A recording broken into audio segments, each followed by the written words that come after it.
안녕하세요. 클릭K 플러스입니다.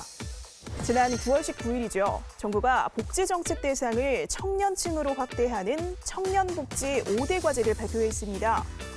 이번 정책은 그동안 정부가 수행한 실태조사, 청년 당사자 간담회, 복지부 2030 자문단 자문 등 정책 당사자인 청년층 의견을 직접 듣고 마련한 건데요.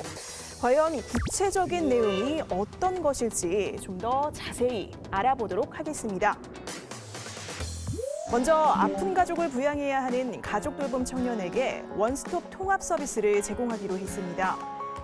아픈 가족을 돌보는 만 13세 이상, 34세 이하 가족돌봄 청년은 전국 18만 3,234명으로 추정이 되는데요.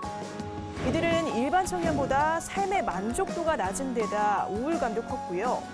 특히 미래 계획을 세우는데 어려움을 겪는 걸로 조사돼 있습니다.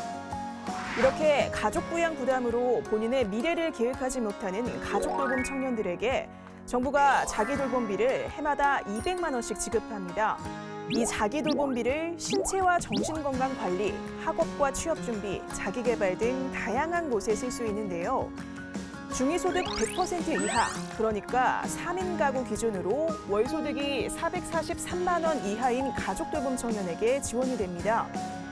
분기별로 자기돌봄비 50만 원이 지급되는데 청년 본인의 의료비, 문화비, 또 교육비 등으로 사용할 수 있습니다.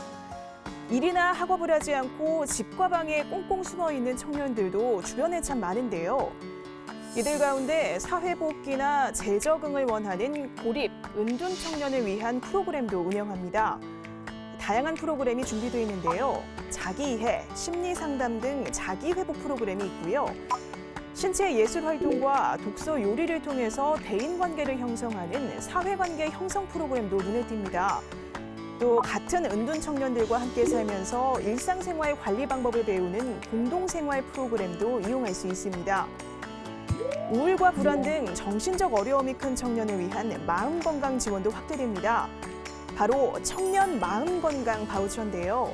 이 바우처를 통해 정신적 어려움을 겪는 만 19세에서 34세 청년에게 3개월간 모두 10번의 심리 상담을 제공하는 거죠.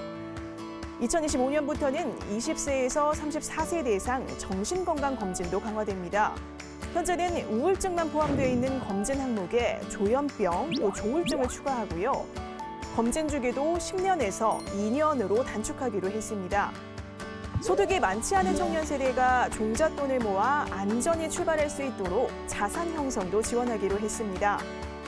청년이 월 10만 원을 저축하면 정부가 최대 30만 원을 지원해서 3년 후 최대 1,400만 원의 목돈을 만들 수 있는 청년 내일저축 계좌의 지원 대상이 확대됩니다. 현재 월 200만 원 이하인 소득 기준을 220만 원 이하로 완화하고요. 부모와 떨어져서 따로 거주하고 있다면 그 청년의 소득과 재산만 조사해서 대상자를 선별하기로 했습니다. 이와 함께 3년 만기인 이 상품의 적립중지 허용 사례를 더 늘리기로 했는데요. 기존에는 군입대를 할 때만 적립중지를 인정했는데 앞으로는 임신과 출산, 육아까지 또 범위를 확대하고요. 최대 2년 적립중지 기간을 인정하기로 했습니다.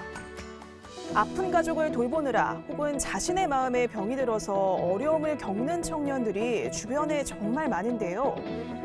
이렇게 어려움에 처한 청년들이 이번 정책 지원을 통해 우리 사회 건강한 구성원으로 성장할 수 있기를 바랍니다.